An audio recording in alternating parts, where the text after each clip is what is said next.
자유한국당 황교안 대표의 1980년 무슨 사태, 이 발언이 역사인식 논란에 휩싸였습니다. 황 대표는 5.18 민주화 운동이나 광주와 무관한 발언이었다 이렇게 해명을 했지만 정치권에선 비판이 나오고 있습니다. 국회 취재기자 연결해보죠. 최기성 기자.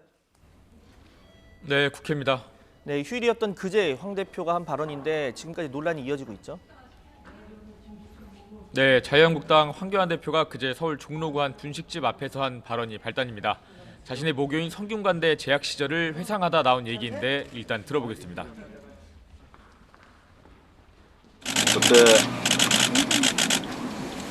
1980년 그때 무슨 사태가 있었죠? 1980년. 그래서 학교가 휴교되고 이랬던 일이 나오고. 이를 두고 민주당 윤관석 정책위 수석 부의장은 비뚤어진 역사인식을 드러낸 것이라면서 상처를 헤집어 놓는 반역사적, 반인류적 행태라고 지적했습니다. 이어 대다수 국민을 경악하게 한 발언인 만큼 즉각 사과해야 한다고 말했습니다.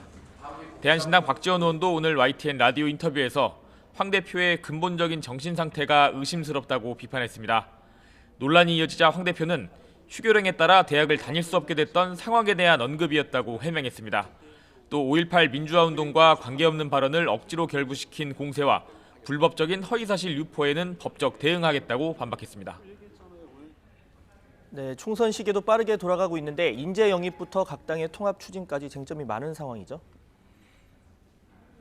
네, 김정은 정권이 반드시 무너질 거라며 탈북했던 태영호 전 영국 주재 북한공사가 자유한국당 소속으로 공식 출마를 선언했습니다. 서울에 출마하겠다면서 한국 사회가 통일을 향해 한 발짝 진전하는 데 힘이 되고 싶다고 말했습니다. 또 누구보다 북한 체제와 정권을 깊이 알고 있다면서 경험과 전문성을 바탕으로 누구나 공감할 수 있는 통일 정책을 만들어 보겠다고 덧붙였습니다. 민주당도 전국 법관대표회의 의장 출신인 최기상 전 서울 북부지방법원 부장판사와 핵융합기술과학자인 이경수 박사를 영입했습니다.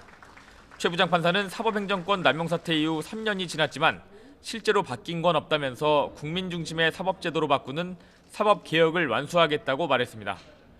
이경수 박사는 대한민국을 세계 3대 과학기술 강국으로 만들고 싶다고 했습니다. 기호 3번을 목표로 통합을 추진 중인 바른미래당과 대한신당, 민주평화당도 통합 추진 첫 회의를 열고 시기와 방식을 논의하고 있습니다.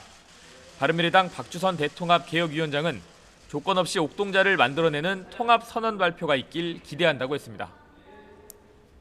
네, 신종 코로나 극복을 위해서 정치권도 지혜를 모아야 할 때입니다. 여야 원내대표가 오늘 오후에 만날 예정인데 이 자리에서 2월 임시국회 일정 확정되겠습니까? 네, 더불어민주당 이인영 원내대표와 자유한국당 심재철 원내대표는 오후 4시에 만납니다. 회동에서는 2월 임시국회 일정과 처리할 주요 법안을 정리하고 신종 코로나 바이러스 감염증 확산 대응 특위 명칭 등을 확정할 것으로 보입니다. 하지만 회동을 앞두고 두 원내대표는 아침 회의부터 기싸움을 벌였습니다. 민주당 이인영 원내대표는 한국당이 대통령 탄핵을 주장하고 있다면서 거듭 강력한 유감을 표명한다고 말했습니다. 또 국민 안전이 먼저라면서 철진한 구태정치 반복은 국민을 모욕하는 일이라고 목소리를 높였습니다. 한국당 심재철 원내대표는 국회가 열리면 우한 폐렴 특위를 즉시 가동해서 정부의 늑장 대응을 따지겠다고 주장했습니다. 또 민주당이 정의당 등과 야합해서 선거법을 멋대로 날치기 처리했지만 선거구 획정만큼은 반드시 합의해서 처리해야 한다고 강조했습니다. 지금까지 국회에서 전해드렸습니다.